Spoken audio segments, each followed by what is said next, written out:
Damos gracias al Señor, realmente que podemos estar reunidos, ¿no? Y estamos teniendo, creo yo, una noche bastante espiritual. Está cargada, llena de emociones, porque los himnos que estamos cantando, la verdad que claman, alaban, engrandece grandemente a nuestro Dios, nuestro Padre Celestial, nuestro Salvador, ¿no? El salmo que nos ha tocado, por ejemplo, al grupo 4, y estos versículos que hemos preparado, realmente son salmos muy, pero muy espirituales. Hay mucha profundidad en todo esto que, si Dios permite, vamos a analizar, vamos a estudiar un poquito, ¿sí? Así que vayan abriendo nomás, hermanos queridos, en el Salmo 119. Sabemos que tenemos que leer los versículos 17 hasta el 24, ¿no? Yo antes de esto quisiera hacer un pequeño repaso. Creo que varias veces ya se ha tocado este tema, ¿no? A nosotros nos corresponde lo que es la tercera estrofa de este salmo. Como bien dijo el hermano Daniel, son salmos, este salmo precisamente está muy relacionado o va muy dirigido a lo que es la ley de Dios, ¿no? Unos cuantos versículos nada más no están tocando justamente estos temas. Y hay algo que es muy importante que tenemos que aprender nosotros, y es justamente a saber hacer una buena discernimiento, ¿no?, de la palabra de Dios, de los estudios bíblicos. ¿Por qué digo esto yo? Porque sabemos lamentablemente cómo hay muchos que se han desviado, y en el solo hecho de escuchar la palabra mandamientos, ya por supuesto llevan todo a decir que tenemos que cumplir la ley esa. Pero hay mandamientos que son del Señor. Gracias a Dios que podemos nosotros discernir, ¿no? Y este salmo, estos versículos que vamos a tocar enseguida, justamente hablan de ese siervo que tiene que estar pidiendo discernimiento a Dios. La letra del alfabeto hebreo que nos tocó también es Gimel, o creo que la pronunciación, me pueden corregir si me equivoco, es Gamal. Esta es una letra conocida también como un salmo acróstico, alfabético, y que se usa en cada estrofa, en este caso los 8 versículos que tenemos, y es dedicada a una letra del alfabeto hebreo. También se lo puede conocer como un recurso literario, ¿no? Esto se usa y queda muy bonito realmente como está usándose acá en el Salmo, porque es como un adorno también que se le da. Y la letra esta, en este caso que es Gimel, tiene bastante significado profundo en cuanto a la cosa espiritual del Señor, ¿no? Que vamos a ver también cuáles son esos significados, ¿no? Por ejemplo, esta palabra o el alfabeto suele estar relacionado con el tema que vamos a tratar en este caso. Por eso sería muy interesante, ¿me lo puede pasar por favor? Sería muy interesante que podamos nosotros prestar mucha atención al significado y al simbolismo que tiene, al simbolismo que tiene esta letra Gimel o Gamaliel, ¿no? Es el significado, o algunos sabios, por ejemplo, judíos, enseñan que la Gimel simboliza, presta atención a esto que es muy bonito el simbolismo que tiene, es un rico que va detrás de un hombre pobre. Es el simbolismo que va corriendo detrás de un hombre pobre para hacer o dar caridad. Ese es un simbolismo que le están dando estos sabios judíos, y es muy bonito. ¿Saben por qué? Porque cuando nosotros vamos a ver la letra Gimel, justamente tiene como dos patitas, y parecería como que realmente va corriendo, ¿no? Habla, por supuesto, también del carácter que debe tener aquel cristiano, ¿no? Cristiano bondadoso, que también justamente es el significado de esta palabra Gimel, ¿no? La palabra Gimel significa tanto dar una recompensa como un castigo. Eso se lo puede usar, depende del contexto, como nosotros vayamos a analizar, a leer. es cómo podemos darnos cuenta y cómo usar esta palabra, ¿no? Que lo vamos a ver también aquí justamente en estos 8 versículos de este Salmo, ¿no? ¿Qué más podemos decir? Bueno, la palabra Gimel significa tanto dar una recompensa como un castigo, simboliza bondad, culminación, maduración, actos de bondad, eterna beneficencia de Dios hacia los hombres. Y yo le decía que prestemos atención a este simbolismo, a todo esto, porque está relacionado justamente con los versículos que vamos a leer a continuación de este Salmo, ¿no? Otro dato que podemos dar en cuanto a esta letra de Gimel o Gamal, que justamente se utiliza junto con las otras 2 letras como un simbolismo o representación de lo que es la Trinidad, ¿no? Por ejemplo, yo sé que ya han visto la letra del alfabeto hebreo, que es la Aleph, ¿no? Esta representa la unidad perfecta de Dios, la gloria en su esplendor y Trinidad. La letra Bet, que también yo sé que el hermano Oscar creo que fue el que la tocó, representa la bendición en la figura de Cristo, ¿no? Ahí ya estamos viendo nosotros a la primera persona y a la segunda persona de la Trinidad. Y la letra Gimel, que es la que estamos leyendo nosotros, representa la bondad figurada justamente en la tercera persona de la Trinidad, que es el Espíritu Santo, ¿no?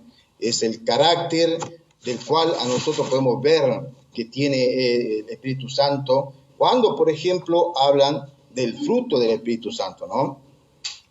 Refiere esta letra a todo acto de bondad y caridad. También es lo que representa esta letra Gimel, que es muy espiritual. Es una letra muy profunda realmente de analizar, ¿no? ¿Qué más? También representa su constante obra que nos regenera, la obra que hace el Espíritu Santo, que nos regenera, nos ilumina, es justamente la iluminación que recibimos nosotros para poder entender la Sagrada Escritura. Si no tenemos nosotros que es la iluminación del Espíritu Santo, si realmente no está el Espíritu Santo morando en el creyente, no esperemos poder comprender exactamente las Escrituras. Por eso es muy necesario nacer de nuevo. Siempre hay que hacer hincapié en esto, porque también se sabe que muy posiblemente puede haber dentro de la congregación hermanos o amigos que todavía no hayan experimentado ese encuentro con el Señor, ¿no? Que es el nacimiento nuevo. Y solamente, bueno, están con nosotros, está bien, es mejor que estén con nosotros, pero necesitan dar ese paso, necesitan tomar esa decisión prontamente, ¿no? Entonces, esta letra Gimel también representa ese constante obrar del Espíritu Santo, ese que nos regenera, que nos ilumina, que nos da a conocer más a Dios, comprender más de su palabra y, por supuesto, conocer mucho más de Dios, ¿no? No sé cuánto, muchas veces oímos a hermanitos decir, bueno, yo quisiera saber cuál es la voluntad de Dios, ¿no? Muchos hacen esa pregunta, yo quiero saber cuál es la voluntad de Dios. Pero en realidad es una pregunta que están diciendo, yo quiero conocer a Dios, pero no a través de las Escrituras, porque a veces causa cierta pereza, entre comillas, a aquellas personas que no quieren leer. La única manera, hermanos queridos, de conocer a Dios y su voluntad es justamente leyendo la Biblia, estudiando su palabra. Lamentablemente, cuando eso no sucede, es que comienzan a querer experimentar otro tipo de sensaciones, buscar otra fuente extra bíblica, ¿no? Y revelaciones que no provienen, por supuesto, de Dios y mucho menos del Espíritu Santo. Entonces, esta letra, Gimel, Gamal, nos representa, tiene un gran significado justamente a lo que es la vida espiritual de todo creyente, ¿no? Hermano querido, esto nomás hacía modo de repaso, un poquito de introducción como para hacer. Así que ahora quisiera yo que leamos un poquito los versículos del Salmo 119, versículo 17 al 24. Y me gustaría que el grupo 4 me ayude a leer los versículos, que la verdad que yo no conozco quiénes son. Aquello que son 8 versículos, si estamos los 8, no sé cuántos seríamos, bueno, podemos leer uno cada uno, y si no, el último que lea, que termine de hacer la lectura. No sé, ¿quién va a empezar? Aniel, ok.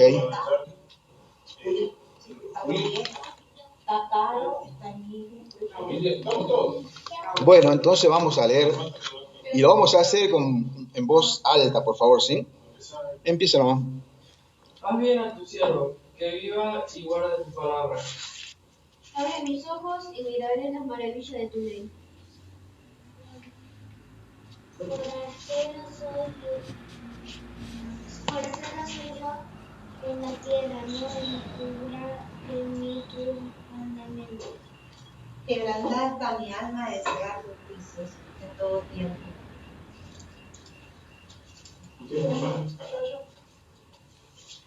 Reprendiste a los soberbios, los malditos, que se desvían de tus mandamientos. Aparta del nieblo, oprobio y el menosprecio, porque tu testimonio he guardado. Príncipes también se sentaron y hablaron contra mí. Tu siervo meditaba en tus estatutos.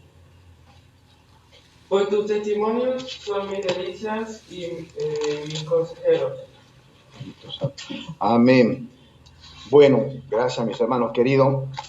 Bien, el primer versículo 17 nos dice a nosotros: haz bien a tu siervo. Ustedes presten atención, ¿no? La delicadeza con la que se menciona acá este salmista, cómo se dirige a Dios, ¿no? Es una oración, hermanos queridos, es una oración. Los versículos que vamos a ver es una oración, no es una petición que está haciendo este siervo a Dios. Y él dice: haz bien a tu siervo. Nosotros, todos aquellos que servimos al Señor de alguna manera, es lícito que pidamos a Dios que nos haga bien, ¿sí? Ahora, generalmente nosotros, por nuestra naturaleza, ¿no?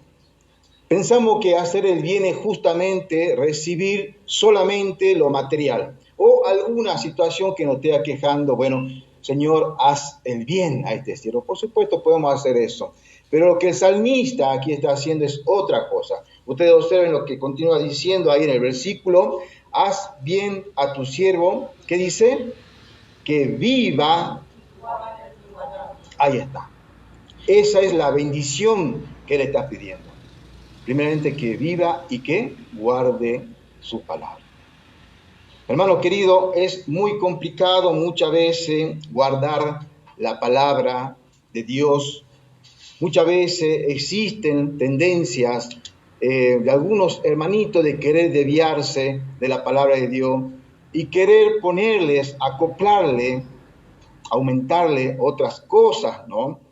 Y nosotros tenemos que estar constantemente orando a Dios, sobre todo aquellos que trabajan de la palabra de Dios, los que están evangelizando, los que están públicos, y también aquellos que están predicando de forma privada, ¿no? En su entorno familiar, en su trabajo.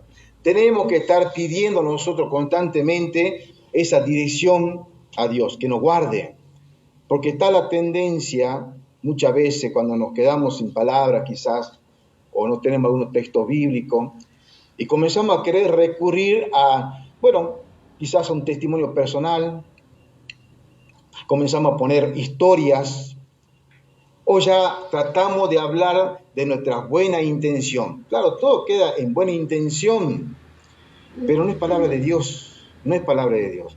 Entonces tenemos nosotros que pedir a Dios esa dirección y esa bendición. Está bien, ustedes quieren pedir otra cosa, pidamos. Yo también pido, por supuesto, al Señor cosas materiales, ayúdenme en estas cosas. Bueno, todo eso podemos estar todo bien. Pero, hermanos queridos, los que servimos al Señor, aquellos que les gusta hablar de la palabra de Dios, abóquese de lleno a lo que es la lectura y a lo que es el estudio de la palabra. Tratemos también de desaprovechar, por supuesto, los recursos que tenemos aquí en el templo, como son los estudios bíblicos que tenemos, gracias a Dios. Ustedes han escuchado un testimonio recién de hermano de decir que no hay iglesias bíblicas en otras partes, y eso es verdad, hermanos queridos. Lamentablemente hay muchas zonas en la Argentina, que en Salta nomás, que no llega a lo que es la sana doctrina de Cristo. Entonces tenemos esta oportunidad nosotros, clamemos a Dios diciendo que nos guarde a nosotros para poder predicar correctamente lo que es la palabra del Señor, ¿no? El versículo 18 dice: abre mis ojos y miraré las maravillas de tu ley. Otra hermosa petición que está haciendo el salmista. Vean ustedes que acá no hay nada mezquino, no está pidiendo absolutamente ni siquiera para su salud, está pidiendo. Él está diciendo acá: abre mis ojos, abre mis ojos. Y eso es decir: Señor, dame discernimiento de la palabra de Dios. Dame poder hacer una correcta interpretación, sin desviarme ni a la derecha ni a la izquierda. Como dije hace un momento, sin aumentar nada a la palabra de Dios, ¿no? Hermano querido, el poder entender realmente la palabra de Dios, como hemos dicho hace un momento, hay que ser un nacido de nuevo. Cuando no se es un nacido de nuevo, es justamente que no tienen el discernimiento, la iluminación que Dios da justamente al creyente, ¿no? Así como el salmista, hermanos queridos, debemos reconocer que sin la iluminación de Dios no se puede dar un correcto mensaje. Hermanos queridos, las oraciones que vemos acá nos tienen que motivar a nosotros a actuar como el salmista, ¿sí? Versículo 19 dice: extranjero soy en la tierra, no encubra de mí tus mandamientos. El hermano Daniel estaba justamente haciendo mención a que no pertenecemos ya nosotros a este mundo. Estamos en el mundo, vivimos en este mundo, trabajamos en este mundo, soñamos y planeamos en este mundo. Pero usted tiene que saber que usted ya no pertenece a este mundo. Nuestra patria está allá en los cielos. Nuestra mirada debe estar puesta allá en los cielos. Nuestra esperanza y nuestros planes futuros, todos deben de estar allá en el cielo. El salmista está acá también orando y pidiendo justamente al Señor que no le encubra esos mandamientos, ¿no? Hermanos, ustedes saben cómo a veces son tratados los extranjeros, ¿no? Muchas veces los extranjeros sufren mucha discriminación. Por ahí muchas veces no tienen tampoco los beneficios que un país suele dar a sus ciudadanos, ¿no? O sea, un extranjero generalmente la pasa un poco mal. Bueno, ahí quizá está la respuesta de por qué a veces también nosotros la pasamos mal. Como decía el hermano, este mundo fue dado a Satanás, el Dios de este siglo. ¿Y usted cree que el Dios de este siglo, sabiendo que usted es un hijo de Dios, más aún sabiendo que usted predica el Evangelio, gana almas para Cristo, va a permitir que usted sea feliz totalmente en este mundo? No, mi hermano querido, no va a suceder eso. Por ese motivo, el salmista dice: no encubra de mí tus mandamientos. El versículo 20 dice: quebrantada está mi alma de desear tus juicios en todo tiempo. El 21 también podríamos leer que dice: reprendiste a los soberbios, los malditos que se desvían de tus mandamientos, ¿sí? Acá el salmista nos muestra que la humildad y la soberbia están definidos, preste atención, por la relación que tengamos nosotros con la palabra de Dios. Aquella persona que se presente a dar un mensaje con mucha soberbia, creyéndose que porque conoce un poco más de Biblia o porque quizás haya tenido la bendición, ¿no?, de estar en algún seminario bíblico y académico, y comience a mirar al hermano desde la manera totalmente despectiva, soberbia. Déjeme decirle, hermano querido, que esa persona no tiene el crecimiento espiritual que da el Espíritu Santo a aquellas personas. Un siervo de Dios es humilde. El apóstol Pablo se sentía poca cosa. Tanto que en Romanos 7 decía, miserable de mí, ¿no? Miserable de mí por causa del pecado. Cuando hay hermanos, ustedes van a ver esto, cuando hay hermanos que tienen cierto conocimiento bíblico, no porque le haya llegado de arriba, seguramente se han abocado mucho a estudiar, a leer la Biblia, y su conducta, su actitud es totalmente humilde, ustedes se van a dar cuenta que ese es un hombre de Dios, que se siente totalmente una persona baja, para decir algo, por predicar el Evangelio. La palabra de Dios, a aquellos que estudiamos más profundamente, nos muestra cómo estamos nosotros de mal. Y no podemos sentirnos siquiera dignos de abrir la Biblia y dirigirnos muchas veces a los hermanos. Yo sé que aquellos que trabajan acá o que van a predicar a la calle, muchas veces salimos manchados, ¿no?, por ese pecado que nos asedia. Y no nos hemos puesto todavía a cuenta con Dios. Pero estamos trabajando al Señor y nos golpea el Espíritu Santo. La palabra misma nos da testimonio y nos dice, hermano, está lindo lo que haces, pero no estás a cuenta con Dios.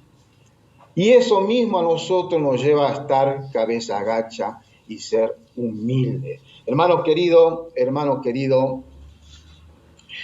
este versículo dice, 20:21, quebrantada está mi alma de desear tus juicios en todo tiempo. Reprendiste a los soberbios, los malditos que se desvían de tus mandamientos. Hermano querido, el humilde desea y ama los mandamientos del Señor, mientras que los soberbios la desprecian y caen y erran. Una y otra vez caen y caen en pecado. Pero su soberbia no le permite darse cuenta que están cometiendo pecado. No sé si han tenido ustedes la experiencia de conversar con personas de otras organizaciones religiosas y van a ver ustedes la soberbia que hay. Porque tienen muchos estudios, hermanos queridos, a veces esta gente estudia tanto que a uno le da vergüenza. Tienen tanto conocimiento de historia, hebreo, tantas cosas, hermano querido. Uno acá apenas puede decir cuál es la letra Gimel, Gamal, que no sé cómo se pronuncia, pero esto te habla en hebreo. Y dejan callado a muchos. Yo he visto, hermano, a compañeros en la milicia siendo envueltos por aquellos que decían, yo soy cristiano también, soy cristiano, pero uno escuchaba la doctrina y estaba un poco torcida como que no, y vos le presentabas un texto bíblico y te sacaban otro texto bíblico, y vos le sacabas otro, y el otro texto bíblico. Ay, Señor, no. La soberbia a estas personas que están perdidas, lamentablemente, no les permitía ver la luz, la claridad del Evangelio. Por eso, hermano querido, bien dice el salmista acá, que aquellos que aman la palabra de Dios son humildes de corazón. mientras que el soberbio siempre va a tener una palabra para responderte, para refutarte lo que estás planteando. Una gran tristeza, ¿no? Versículo 22 y 23. Aparta de mí oprobio y menosprecio, porque tu testimonio he guardado. Príncipes también se sentaron y hablaron contra mí, mas tu siervo meditaba en tus estatutos. Bueno, hermano, cuando ese soberbio, cuando ese impío está rechazando el Evangelio, está resistiendo al Espíritu Santo, y no conforme con eso comienza a hacer escarnio, comienza a burlarse del creyente, muchas veces nos sentimos totalmente despreciados, ¿no? Menospreciados. Eso es lo que causa muchas veces en el alma del siervo, del hermano, de la hermana que está predicando el Evangelio. Y a veces eso nos lleva o nos tienta a dejar de servir. No sé si ustedes escucharon a un hermano en Cristo decir, ¿no? ¿Para qué vamos a seguir predicando el Evangelio? Nadie quiere creer la palabra de Dios. Nadie quiere obedecer a Dios. Y parecería que así está el mundo, ¿no? Y incluso hubo un tiempo que también personalmente pensaba de esa manera. ¿Para qué vamos a seguir predicando el Evangelio? ¿Para qué vamos a seguir hablando si la gente no hace caso? Parecería como que al comienzo te reciben el Evangelio, hasta lágrimas en los ojos se le ve. Pero al rato o al otro día lo ves que continúa pecando y a veces peor el pecado en el que está metido, ¿no? Sobre todo, lamentablemente, aquellos que andan detrás de la idolatría. Es algo tremendo la idolatría, cómo les sesga, ¿no? Bien dice que es un velo puesto por Satanás en los ojos, en la conciencia, en el espíritu, que no permite que resplandezca la luz del Evangelio. Es triste. Y por supuesto que a nosotros eso nos puede llegar a desanimar. Y más peor todavía, si recibimos burla, ¿no? Escarnio de aquellos incluso que son otros familiares, ¿no? ¿Cuándo han experimentado que te ven con la Biblia, yendo gozoso a la iglesia, y te dicen, ahora te haces santurrón? ¿Qué te sentís ahora? Mira cómo que va, y el cristianito. Qué tristeza, ¿no? Pero así, mi hermano querido, por eso acá en estos versículos vemos nosotros el consuelo del siervo, los ataques que se sufre por predicar el Evangelio, hermano querido, son esos de recibir oprobio y menosprecio. Pero ¿saben qué, mi hermano querido? El Señor va a pagar, va a ejecutar su juicio contra estos soberbios, estos malditos. Lo dice la palabra de Dios, no yo, La palabra dice malditos. Dios es quien va a hacer juicio sobre todos aquellos opositores a la palabra de Dios y aquellos burladores, aquellos que menosprecian a sus siervos. Dios, no nosotros. ¿Recuerdan ustedes Romanos 12, 19, que dice, no os venguéis vosotros, no nos corresponde, sino que dice antes dar lugar a la ira de Dios? Entonces nosotros, aunque estemos humillados, aunque hayamos sido burlados, aunque estemos totalmente destrozados, destruidos, porque papá, mamá, mi hermano, mi hijo se ha burlado, me ha dicho santurrón, vamos con ese dolor a Dios y encomendemos la causa al Señor, ¿no? Terminemos versículo 24, hermoso realmente el Salmo, que dice, también tus testimonios son mi deleite y mis consejeros. La actitud, hermano querido, de un siervo de Dios es justamente eso, la de ser un esclavo. Ustedes saben, ¿no?, que la palabra siervo significa un esclavo. ¿Usted cómo llama a nuestro Señor Jesucristo? Señor, es nuestro amo. Entonces la actitud que tenemos nosotros de ir es justamente la de ser un siervo humilde, sabiendo que dependemos totalmente de Él. Dependemos de Él. Y que pertenecemos a Él como su siervo, ¿no? Hermano querido, admirable consejero. Ese es el nombre de nuestro Señor Jesucristo. Admirable y consejero. Él es el que da consejo. Y sus consejos son infalibles, hermano querido. Él es el que nos da instrucción. Y sus instrucciones son maravillosas. Sus opiniones son extraordinarias. Sus recomendaciones impresionantes. Ese es nuestro consejero admirable, nuestro Señor Jesucristo, glorioso. El consejo de Cristo, hermano querido, para todos nosotros es el sello de garantía en nuestra vida. De manera, hermano querido, que espero en el Señor que podamos meditar en estas palabras, que haya cabida, ¿no?, en el corazón nuestro, que si ha tocado alguna fibra de nuestro ser, nuestro espíritu, que podamos comenzar a poner en práctica todo esto, reconociendo esta palabra del Señor, ¿no? Que el Señor bendiga su palabra.